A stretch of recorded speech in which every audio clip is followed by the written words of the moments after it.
This is Tuesday Talks, and my name is Judy Zorn. I'm the Executive Director of the Great Lakes Chamber Orchestra.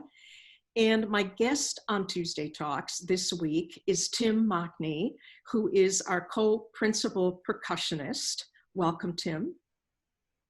Hi, everybody. Hi.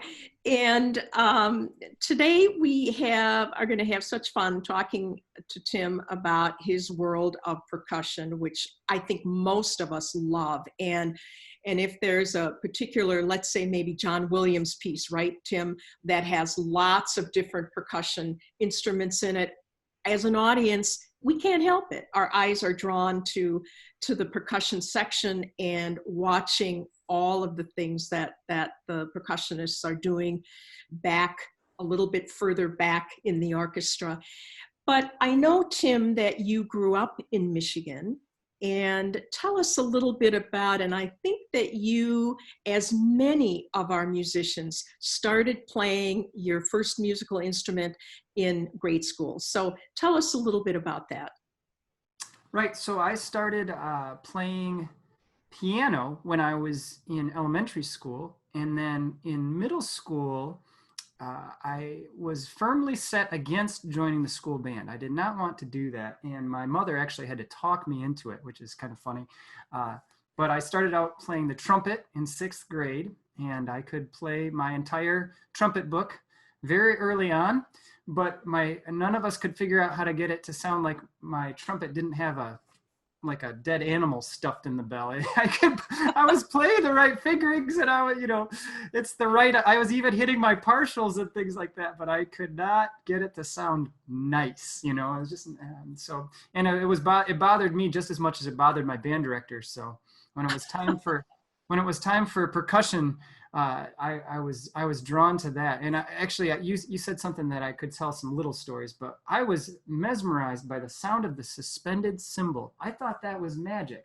One day we were, I was playing my trumpet, and one of the assistant band directors played a suspended cymbal roll, added one, just ad-libbed to a song that we were doing. And I thought, what was that? I turned around. I stopped playing and turned around. I'm sure I heard them in soundtracks of movies and things before, but hearing it in the room really made an impression on me. And I thought, well, I would like to do that. When do we get to do that? So then, starting in high school, you were playing percussion, and probably in the high school band, right? Oh, sure. Yeah, we did the marching band and the pep band. We got to play rock and roll drum set for the basketball games, and then we did the school musicals, and there was a concert band the concert band and all that good stuff. Yep. Right. And then did you know senior year, let's just say you were going to study music and continue in percussion in college? Yep. We loved to go to the Central Michigan Percussion Ensemble concerts. A whole bunch of us would usually drive up for those and enjoyed those quite a bit. And so I thought, well, I would like to do that. So I auditioned for that school, and I got in, and yep, that was a plan fairly early on in my high school career. I think once I realized that there was this group that played at that level just down the road there. So that was pretty exciting to And you went to Central. I can see you have your alma mater. Yeah, I've got my and for undergrad and your master's program in performance or teaching. The undergrad was music ed, and with the percussion major, and then the master's was performance. Yep. So great. So you have stayed in that Mount Pleasant area, haven't you? And that's where you are now. And I think that off and on you've done some teaching at Central, as well as studio teaching lessons and things in the Mount Pleasant area. So tell us a little bit about that. So yeah, things going on for me in Mount Pleasant right now. I did teach some courses for CMU. I did about a decade of adjunct work, just part-time work there, and then I continue to work with the marching chips over there, and I write all of the drumline music and arrange the drumline parts for the marching band shows. And I last couple of years I've been instructing them as well. So I'll head over there a couple times a week and do a bit of instruction with the group. So that's what's going on campus. And then we have a lesson studio at Bee's Music Shop here in town that I'm the program coordinator for. So I, manage the nuts and bolts of all the different teachers and all the different students, and helped get everything switched to online a few months ago. That was how many exciting. students is that in your heyday? How many students? Before things, things have been in a bit of a spiral. It's a weird time, but before that started, we were looking at a safe projection of hitting 200 students. Right now we are just under 100, and this is usually about the point of the year that things really take off. I expect this year it'll be a little bit slower. Up until recently, everything was in person. It was in-person lessons was what we were pushing and marketing and everything. So it was quite a shift for us to switch to the online stuff. How many teachers do you have? I think right now we have 12 teachers. That's a great question. With the things going online now, it's interesting. We had a couple people move, and normally that would mean, well, they're out of they're right. They're out of the studio. They're not teaching anymore. But with the online thing, a couple of them have moved out of state and just kept their students. Right. They can teach from Kentucky just as well. To go to online teaching, I mean, that's a whole different story, isn't it? Yeah, I mean, obviously, you can't get any angle you want. You're stuck with whatever angle the student or the mom or whoever sets up. So frequently we really have to trust our ears more. And then of course the connection is not always the greatest either. So it's kind of like teaching with one arm tied behind your back, I guess would be a good way to look at it. It's a challenge, you can't fix fingering. You can't, yeah. Well, sometimes you have to hear bad fingering. Right. I do a little bit of piano teaching. I have to hear bad fingering because I can't see the bad fingering always. Though thankfully I do have a couple students who get really nice shots of their keyboard, so I can watch their fingers well. But again, that's not everybody's. You're teaching piano too. Yeah, I do some. I've got some beginning and intermediate piano students, and yep. So we do piano and a lot of drum set. A lot of kids want to play the drum set, so that's fun. Right. Be in a rock band. Be Ringo Starr. Right. Yeah. Absolutely. Why not? Yeah. And I guess I say kids, but grown-ups too. I mean, why not? Yeah. So you don't have too many. I don't know. Do you call it classical percussion students? Do you have any timpani students or any people that are playing something other than the drum set? Yeah, really, no, not right now. I have from time to time had those students, and those are always fun, particularly because it's a bit of a change of pace. It's a different sort of teaching, and I really, obviously, because that's what I do with the orchestra, I love that sort of thing. It's one of my favorite things when I do get to teach it. But yeah, no, not currently. So there it is. So when did you get involved with, I think you play with the Traverse Symphony Orchestra, and you certainly play with us, Great Lakes Chamber Orchestra, and how did you hear about Great Lakes Chamber Orchestra, and how long ago was that? That's a great question. I mean, in terms of how many years ago it was, that is a good question. Someone else can anybody help? No, they're watching later, right? So they can't answer. Right, it's been another chat or anything going on. Yeah. No, so boy, it's had to have been at least. It's been a good long while. I'd say we're close to a decade. Yeah, that's what I was going to say. Yeah, I think so. With the GLCO, and I did get a lead. I didn't know of the GLCO's existence, being from Mount Pleasant, but how did that all work out? I had a lead from somebody in the Traverse Symphony, because I am a fairly regular sub over there, and one of one of the other fellows who was playing over there said, "Hey, you should play with Great Lakes. You would have fun." And there it is. Here we are. And you are having fun, aren't you? Absolutely, absolutely. Well, I know you bring a lot of your instruments with you when you come up here and play a performance with us. So it's a lot of stuff for you to be transporting and setting up and taking down, and that is kind of your world, isn't it? You know, it depends from orchestra to orchestra. I mean, every orchestra has a different, I guess you would call, collection of percussion instruments.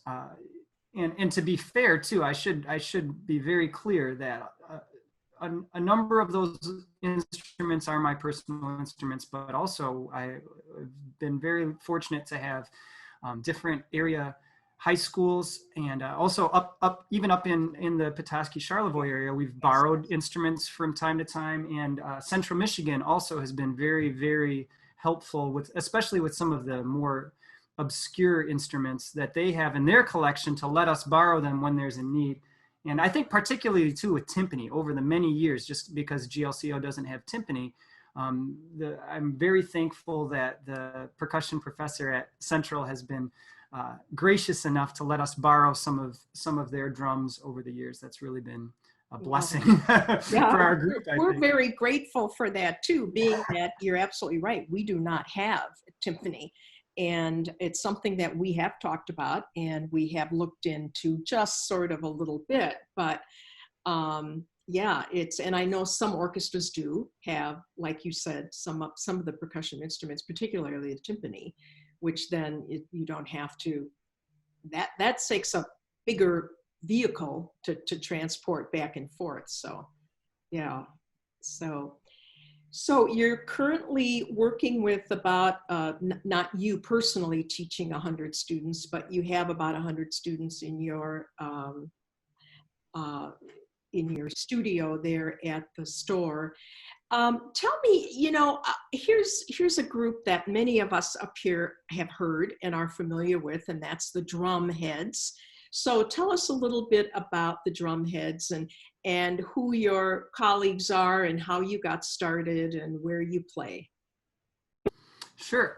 Well, I'm not sure that people realize the Drumheads more or less exist just for you. Wow. We I think a number of years ago, and some folks probably remember my other group, Two Hit, that I did with Mike List, who Mike would also play with the Great Lakes Chamber Orchestra from time to time. And then we had the duo Two Hit, and we did a Sunday series for Great Lakes a number of years back. And people, I think, enjoyed it. But then that group, Mike moved down to the Livonia area, and he's still doing a lot of great stuff along those lines. With the small group percussion, and he does a lot with that. But a number of years after we had stopped Two Hit, somebody from Great Lakes asked if I would still want to do a Sunday series, and I thought, well, that would be so much fun. So we made the group up for the Sunday series, and we got together and we did rehearsal. I knew a couple good players in the area who I thought would enjoy doing it, and we have had a couple of lineup changes as people have moved. I think, Ben Yatz played, and now we kind of filled Ben's spot because Ben's out west now. Kevin Stobie played last time, and he was ready to play. We had a Drumheads concert all ready to go, but then the COVID happened, and Kevin was excited about coming back, and still is excited about coming back. Yes, and we're still excited about having you come back. I remember the last one you did and how fabulous it was, and our audience was just so captivated by the variety of things that you did and were able to perform, and it was so interesting too to see you closer up. I mean, percussion is usually further back in the orchestra, and you're kind of trying to look through, the string section or to see what's all happening back there. But so I'm glad the Drumheads are ready to rock and roll. Good. Yeah, we're excited to come back. Good. So you're going to continue your teaching online until you can get back in the studio, maybe one-on-one. That might happen a little sooner for you in that setting with maybe with masks and sanitizing and all of that. Yeah, I mean, we'll see. I have a feeling at this point, we'll probably never go back 100% to in person, because now that everyone has kind of ripped off the band-aid of doing the virtual stuff, everybody's dealing with it, with school and this and that, meetings and, work being pushed online. Folks are dealing with it. Now I know that some of my students from farther away are going to say, can we do online, every other week or something like that? So I'm sure this layer is never going to go away now. But of course, teaching in person is wonderful. Being able to hear without any interference from microphones or bad internet connection, and being able to see from any angle, and just it's so helpful when you're assessing different technical things to be able to see.